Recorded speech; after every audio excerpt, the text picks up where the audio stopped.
Shalom, sahabat Bible Study Online CK7 yang sangat dikasihi Tuhan Yesus Kristus. Bagaimana kabar saudara pada hari ini?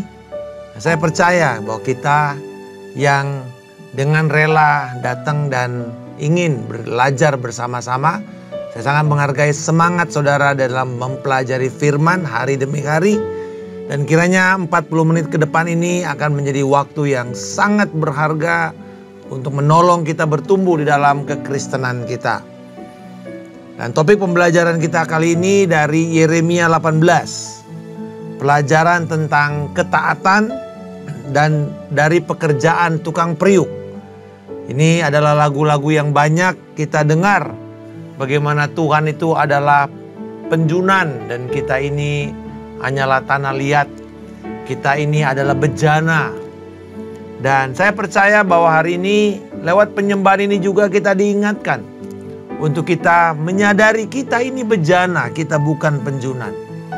Dan biarlah segala apa yang diinginkan oleh penjunan kita, yaitu Tuhan, itulah yang akan terjadi dan kita punya kerelaan untuk bisa menjadi alatnya yang mulia. Terima kasih Tuhan. Engkau memilih kami, memanggil kami, membentuk kami, menyelamatkan kami. Dan Tuhan, kami tahu bahwa ini tidak mudah. Tapi sebagaimana Yesus berdoa, bukanlah kehendakku, tapi kehendak-Mu lah yang jadi Tuhan. Terima kasih Tuhan Yesus. Terpujilah Engkau Tuhan, Allah kami. Oh, haleluya. Terima kasih Tuhan. Betapa dahsyat Engkau Tuhan, pencipta segala yang ada, dulu sekarang sampai selamanya. Hanya Engkau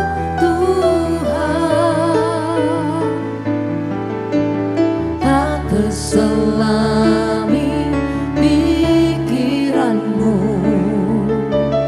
tak terukur panjang setiamu, dulu sekarang sampai selamanya. Hanya Engkau Tuhan, ku sembah Engkau Yesus.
Demikian hidupku di tangan-Mu, dengan urapan kuasa Roh-Mu, ku dibaharui selalu. Jadikan ku Allah dalam rumah-Mu, inilah hidupku di tangan-Mu. Bentuklah seluruh kehendak-Mu, pakailah sesuai rencana-Mu. Ku mau seperti-Mu, Yesus, disempurnakan selalu dalam segenap jalanku, memuliakan nama-Mu. Ku mau seperti-Mu, Yesus, disempurnakan selalu dalam segenap jalanku, memuliakan nama-Mu. Ku mau seperti-Mu, Yesus, disempurnakan selalu dalam segenap jalanku, memuliakan nama-Mu. Ku mau seperti-Mu, Yesus, disempurnakan selalu dalam segenap jalanku, memuliakan nama-Mu, memuliakan nama-Mu, memuliakan nama-Mu. Terima kasih Tuhan, bahwa Engkaulah Tuhan kami yang berdaulat, menciptakan kami, menjadikan kami Tuhan, untuk alat-Mu yang berharga, yang khusus, yang Engkau rancang untuk nama-Mu dipermuliakan lewat hidup kami. Kiranya pada hari ini ketika kami mempelajari Engkau sebagai ibarat tukang periuk, biarlah ini juga membawa kepada kami kerelaan dalam hidup kami, dituntun dan taat setia melakukan apa yang Engkau inginkan dalam nama Yesus. Amin. Sahabat sekalian, judul daripada perikop ini pelajaran tentang ketaatan dari pekerjaan tukang periuk. Allah mengatakan kepada Nabi Yeremia untuk pergi ke bengkel kerja seorang tukang periuk. Kita kenal dengan istilah penjunan atau tukang tembikar. Mari kita lihat di dalam ayat 1-4. Firman yang datang dari Tuhan kepada Yeremia bunyinya, "Pergilah dengan segera ke rumah tukang periuk. Di sana aku akan menyampaikan perkataan-perkataanku kepadamu." Lalu aku pergi ke rumah tukang periuk, dan tampaklah ia sedang bekerja dengan alat pemutar.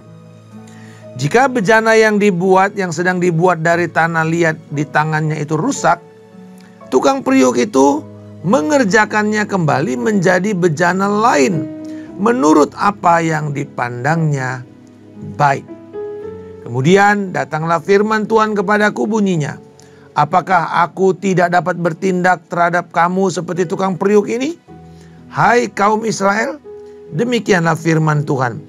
Sungguh, seperti tanah liat di tangan tukang periuk, demikianlah kamu di tanganku, hai kaum Israel. Ada kalanya aku berkata tentang suatu bangsa dan tentang suatu kerajaan, bahwa aku akan mencabut, merobohkan dan membinasakannya. Akan tetapi apabila bangsa yang kusebutkan itu bertobat dari kejahatannya, aku akan menyesal karena hendak menjatuhkan malapetaka yang kurencanakan terhadap mereka. Ada kalanya aku berkata tentang suatu bangsa, tentang suatu kerajaan, bahwa aku akan membangun dan menanamnya. Namun apabila mereka melakukan apa yang jahat di depan mataku dan tidak mendengarkan suaraku, menyesallah aku karena kebaikan yang kujanjikan untuk didatangkan kepada mereka. Sebab itu katakanlah kepada orang Yehuda dan penduduk Yerusalem, beginilah firman Tuhan. Sesungguhnya aku akan menyiapkan malapetaka terhadap kamu dan menyusun rencana terhadap kamu. Hendaklah kamu masing-masing bertobat dan tingkah lakumu dari tingkah lakumu yang jahat. Perbaikilah tingkah lakumu dan perbuatanmu. Akan tetapi mereka berkata, sudahlah, tidak ada gunanya. Sebab kami hendak hidup menurut rencana kami sendiri. Dan masing-masing akan bertindak mengikuti hatinya yang keras dan jahat. Yeremia datang ke bengkel kerja seorang tukang periuk. Biasanya di bengkel itu ada sebuah peralatan yang diputar. Jadi diputar, lalu tanah lempung itu, tanah liat yang sudah dikasih air, basah, lembab begitu, dimasukkan lalu kemudian diputar. Dan dengan tangannya, dengan jari-jarinya, dia membentuk apakah menjadi sebuah vas, menjadi bejana, menjadi periuk. Dan dia lakukan, dia putar. Dari yang tidak berbentuk sampai nanti dia berbentuk. Tetapi kadang-kadang tidak langsung jadi. Kalau dilihat oleh si tukang periuk ini bentuknya kurang bagus, maka yang dilakukan bukan berusaha untuk diperbaiki.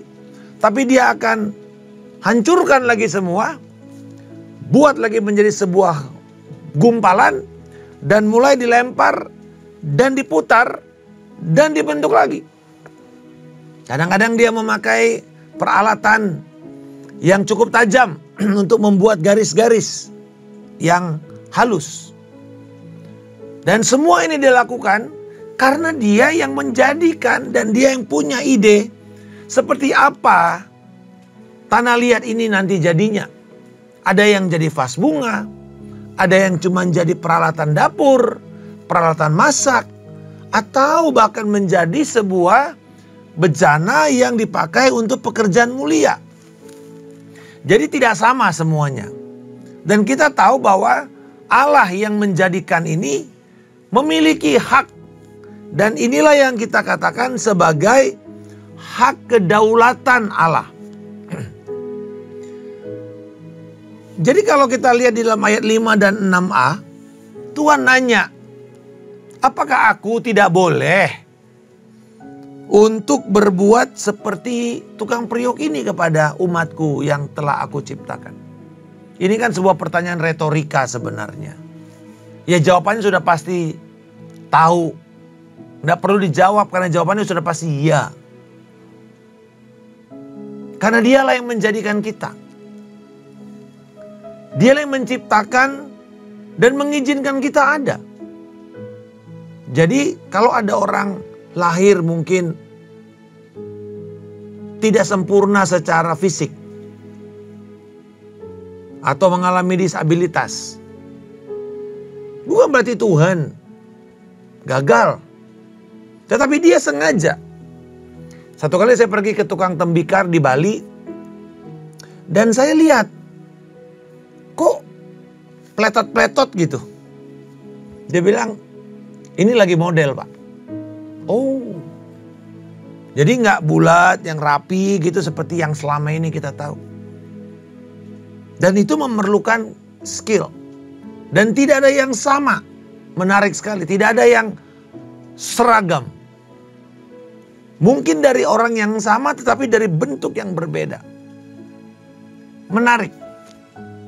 Dan ternyata tidak murah juga. Dan dia bilang bahwa ada di dalam pikiran saya. Saya yang berhak. Saya yang mau tahu bagaimana ini dijadikan apa. Ini yang disebut di dalam teologi sebagai doktrin kedaulatan Allah. Bahwa Allah itulah yang menjadikan manusia dan menegakkan, membentuk pemerintahan, kerajaan, kekuasaan, dan segala pemerintah yang ada. Bahkan dikatakan di dalam Efesus pasal yang pertama, bahwa Tuhan yang meletakkan semua pemerintah dan di bawah kakinya. Di bawah tidak ada nama lain yang lebih tinggi daripada nama Tuhan Yesus dari seluruh pemerintahan yang ada. Nama yang pernah disebut, para penguasa-penguasa, semua berada di bawah kekuasaan Tuhan. Ini yang disebut dengan doktrin kedaulatan Allah. Lalu kemudian di dalam ayat 7-10 Yeremia dikasih tahu Tuhan. Ini loh Yeremia. Aku ini yang menjadikan, menumbuhkan dan menghancurkan. Jadi kalau ada satu bangsa, satu pemerintah diizinkan Tuhan, ternyata mereka ini jahat. Dan kita tahu di dalam nubuatan-nubuatan nabi-nabi, baik Yeremia, Yeskiel, ataupun Yesaya, ada nubuatan kepada bangsa-bangsa. Dan kita tahu bahwa bangsa itu dihancurkan. Tetapi seperti Niniwe contohnya. Ketika Nabi Yunus akhirnya setelah dia bertobat lalu dia bersedia pergi ke bangsa yang begitu jahat. Dan di kota Niniwe ini dia berkhotbah dan mengatakan, bertobatlah kalian dari perbuatanmu yang jahat ini.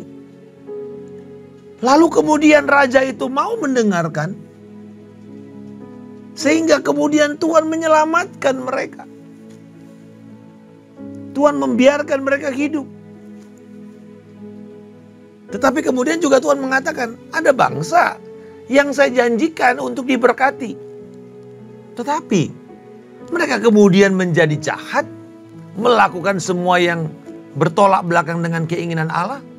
Maka Tuhan akan menarik kebaikannya dan akan mencurahkan malapetaka. Dan itu yang sedang terjadi kepada bangsa Yehuda dan Yerusalem.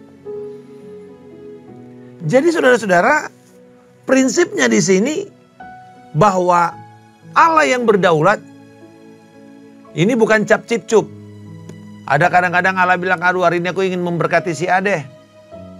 Aku akan membuat si B ini kena malapetaka. Enggak. Semua itu ada aturannya. Kalau kamu hidup dalam berkat, hidup di dalam ketaatan, jangan heran kalau Tuhan akan memberkati kamu, melindungi kamu, memberikan kamu kemurahan. Sekalipun mungkin sebelumnya kamu itu jahat, tetapi ketika kau bertobat, prinsipnya di sini adalah bahwa seberapa buruk pun kondisi kita, bila kita mau bertobat, berbalik dari dosa-dosa kita dan berpaling kepada Allah. Itu sebenarnya kata metanoia, bertobat, berbalik dari dosa dan berbalik kepada Allah atau berpaling kepada Allah. Jadi meninggalkan dosa dan menghadap serta berjalan semakin dekat kepada Allah. Apapun rencana kehancuran oleh kemurahan Tuhan, bila orang itu mau bertobat, Tuhan tetap akan memberikan kemurahan dan pengampunannya. Tetapi sebaliknya, umat yang sombong, yang merasa dirinya hebat, bahkan dikatakan, kok belum terjadi kepada kami? Menolak peringatan-peringatan dari ayat 12 sampai 15 ini merupakan gambaran bangsa Israel yang menolak peringatan Tuhan. Apa yang akan terjadi? Tuhan akan menghakimi mereka. Kalau kita melihat di dalam ayat 8, pasal 18 ini, sebenarnya pelajarannya cukup sederhana. Tuhan ingin kita membangun kesadaran yang kuat akan kekudusan Allah. Tuhan ingin kita punya sikap hormat, takut akan Allah. Nah, seringkali kata takut ini kita pikir Allah itu tantrum. Kadang-kadang dia ingin nyabet kita, kadang-kadang dia pukul, kadang-kadang dia nggak suka, langsung harang dihakimi. Seperti kakek tua yang tantrum gitu loh. Emosional. Bukan itu kata takut. Atau kita takut dihukum. Tapi sebenarnya adalah reverence. Karena menghargai akan kelayakan dari Allah. Dialah pencipta kita. Dialah yang menjadikan kita. Dialah penjunan itu. Maka kita sebagai bejana hanya bersedia untuk taat dibentuk. Kadang tidak enak. Emang ada maunya si bejana? Enggak. Nah, yang menarik, kalau bejana ini kan mati, nggak ngomong dia, nggak bisa ngomong dia. Tetapi kita yang hidup, ketika dibentuk sakit, saudara. Nggak suka, marah, meninggalkan Tuhan. Kita nggak suka dengan proses. Kita mau hasil. Kita nggak suka dengan rasa sakit, sengsara. Padahal, saya mau mengajak kita melihat di 1 Petrus pasal yang ke-5. Ayat 10. Allah, perhatikan. Allah. Dia penjunan. Dia sumber. Allah. Sumber segala anugerah.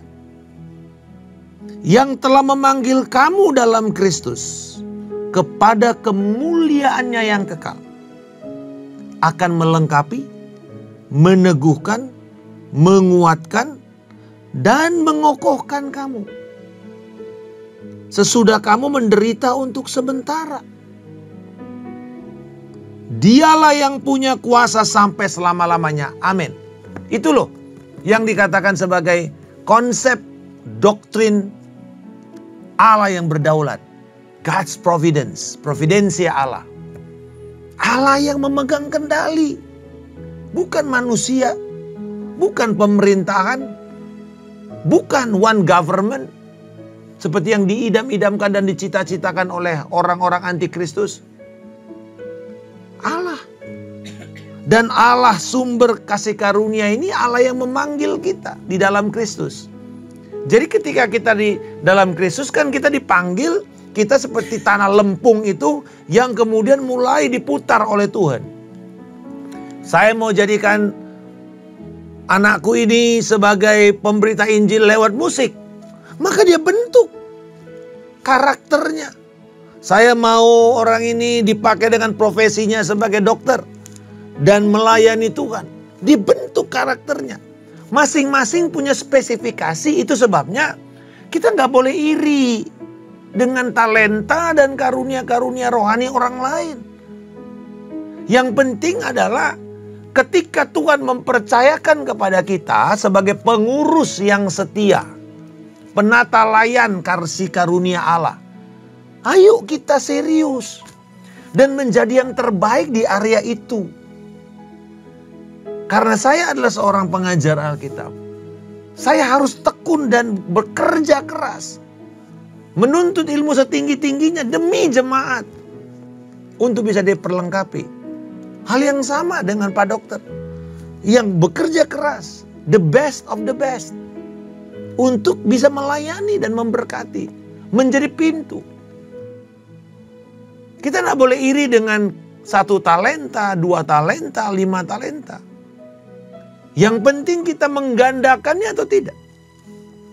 Nah, ternyata di dalam proses itu ada proses kesusahan, rasa sakit. Dan Tuhan mau mengatakan apa? Tujuannya untuk mengokohkan, meneguhkan, melengkapi, menguatkan.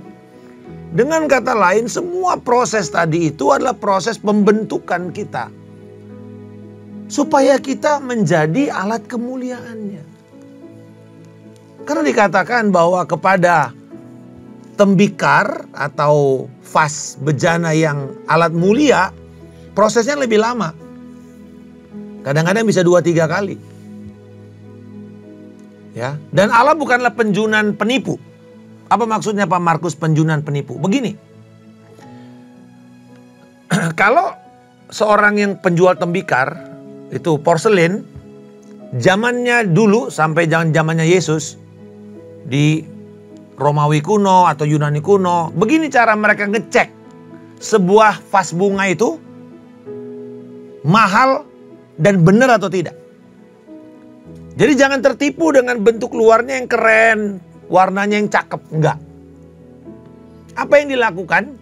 Begini caranya. Misalnya saudara pergi ke toko, ada vas bunganya bagus, warnanya bagus, dan pasti mahal biasanya kan? Lalu langsung beli. Jangan, nggak boleh. Nanti saudara bisa ditipu. Kenapa Pak? Begini. Kita tahu yang namanya sekarang dempul. Dempul buat apa? Dempul buat nutupin lubang. Baik itu mobil, dinding, termasuk muka manusia. Kalau orang lagi make up perempuan, biasanya ada dempulnya. Supaya yang lubang-lubangnya ditutup. Halus, kinclong. Nah, hal yang sama dengan tembikar. Jadi biasanya tembikar itu kadang-kadang waktu proses pembakarannya bisa retak. Nah kalau udah retak, pecah nggak bisa lagi. Udah dibuang, nggak bisa diproses. Jadi apa yang dilakukan? Didempul pakai lilin. Istilahnya itu kita bilang malam. Lilin itu loh. Yang biasa buat mainan anak-anak. Play-Doh itu. Nah ditaruh. Didempul. Ditutup-tutupin semua lubang-lubang atau retakan-retakannya. Setelah itu dialusin, baru dicat. Ya. Bagus. Nah, gimana caranya supaya kita tidak tertipu? Seorang yang sungguh-sungguh mau menginvestasikan uangnya mahal untuk sebuah bejana ini, dia akan minta kepada si penjual tembikar itu, coba bawa ini ke api. Nah, jadi dia diputar gitu. Atau dikasih api gitu. Kalau meleleh berarti itu retak. Itu dempulan semua. Tuhan gak kayak gitu sama kita. Tuhan gak mau dempul kiri, dempul kanan. Poles kiri, poles kanan. Enggak. Karena hati-hati dengan orang mengejar popularitas daripada mengejar karakter. Ketaatan ini berbicara mengenai karakter Bapak Ibu. Popularitas itu tidak perlu ketaatan. Yang penting dempul kiri, dempul kanan. Dempul sana sini. Dan sayangnya, dunia kita sekarang dengan semua platform sosial media itu berusaha untuk menampilkan dan mengejar popularitas. Sehingga apa yang terjadi? Orang yang mengejar popularitas lupa membangun karakter. Akan lupa. Gak keburu soalnya. Dan tunggu pada waktu dia berhasil nanti. Bahkan termasuk para pelayan-pelayan rohani. Seringkali gak mau sabar dibentuk di dalam pelayanan. Gak mau mendengar, gak mau ditegur. Tegur lari keluar dari pelayanan. Dan sayangnya ya banyak juga yang mau menerima. Walaupun dosanya belum pernah mau dibereskan. Berontak kepada otoritas. Gak mau taat. Sehingga mengejar popularitas. Makanya dia akan sebentar. Seperti kemarin kita bicara mengenai ayam hutan itu. Mencelok kiri, mencelok kanan. Akhirnya berujungnya tetap miskin. Habis pelayanannya di tengah jalan. Tetapi kalau kita mengutamakan karakter. Mungkin kita gak terlalu terkenal. Tapi kita bisa tahan lama. Dan menghasilkan generasi yang luar biasa. Saudara-saudara, boleh kita doa kepada Tuhan. Tuhan, inilah aku. Tuhan, inilah rinduku. Engkaulah penjunan. Ku tanah lihat. Bentuklah aku. Jadikanlah aku Tuhan. Haleluya. Boleh kita sembah Tuhan. Nyanyikan ini. Engkaulah penjunan. Aku tanah lihat Tuhan.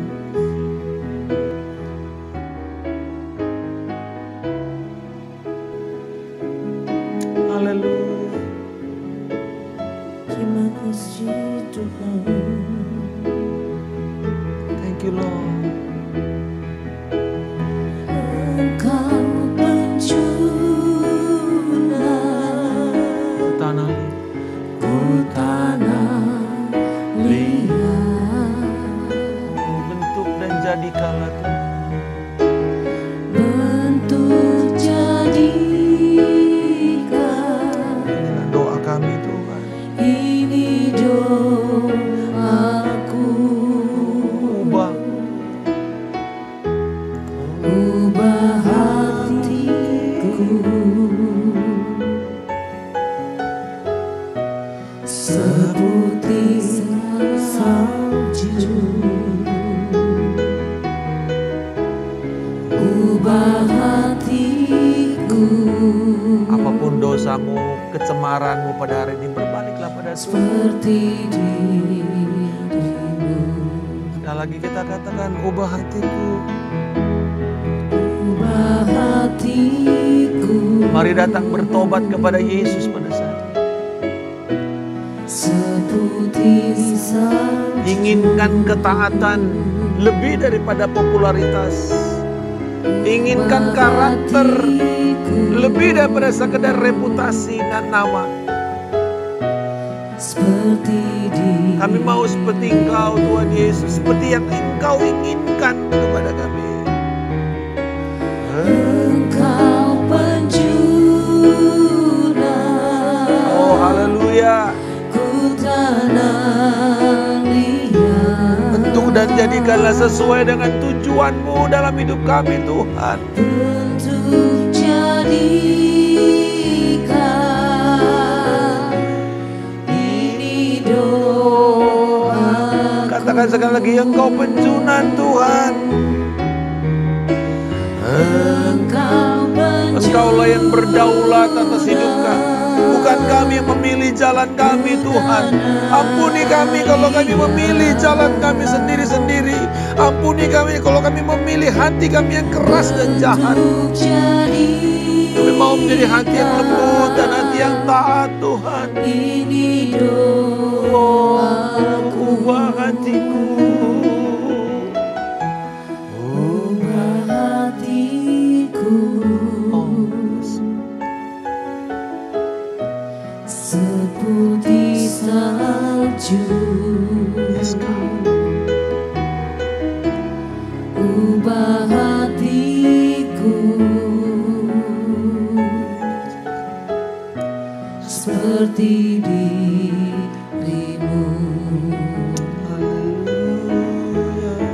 Seperti dirimu.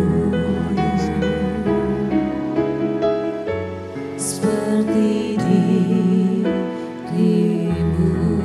Kami mau berserah kepada Engkau Tuhan. Mengizinkan tangan pembentukan-Mu membentuk hidup kami. Lewat apapun kami mau taat dan setia. Mau rela hati terbuka Tuhan. Karena kami tahu itu semua untuk memperlengkapi, mengokohkan, menguatkan dan meneguhkan iman kami. Untuk pekerjaan kemuliaan sesuai panggilan-Mu dalam hidup kami. Biarlah kami Tuhan terus akan berpegang kepada panggilan Allah. Dan berjuang sampai kepada akhirnya. Menyelesaikan pertandingan kami, finish well, finish strong. Terima kasih Tuhan bahwa Engkau pasti memampukan kami. Untuk kami melakukan kehendak-Mu. Dengan berani di dalam nama Tuhan Yesus Kristus. Tuhan yang memberkati engkau, Tuhan yang melindungi serta memelihara engkau. Tuhan akan membuat wajahnya senantiasa bersinar atas engkau dan memberikan engkau kasih karunia-Nya. Tuhan menghadapkan wajahnya dan menjawab setiap doa permohonan yang kau naikkan menurut firman dan iman. Memberikan engkau damai sejahtera yang melampaui segala akal dan pikiran. Kebenaran, sukacita dan damai serta Roh Kudus penuh dan melimpah dalam hidupmu. Kasih karunia dari Allah Bapa, cinta kasih dari Tuhan kita Yesus Kristus, persekutuan yang indah dan manis akan Roh Kudus yang akan memelihara engkau dari hari ini sampai Tuhan Yesus Kristus datang menjemput kita di awan kemuliaan, membawa kita memerintah dalam kerajaan damai-Nya hingga kekal selama-lamanya. Di dalam nama Tuhan Yesus Kristus kami telah berdoa dan mengucap syukur. Haleluya. Amin. Tuhan memberkati. Sampai bertemu di kesempatan berikutnya. Shalom.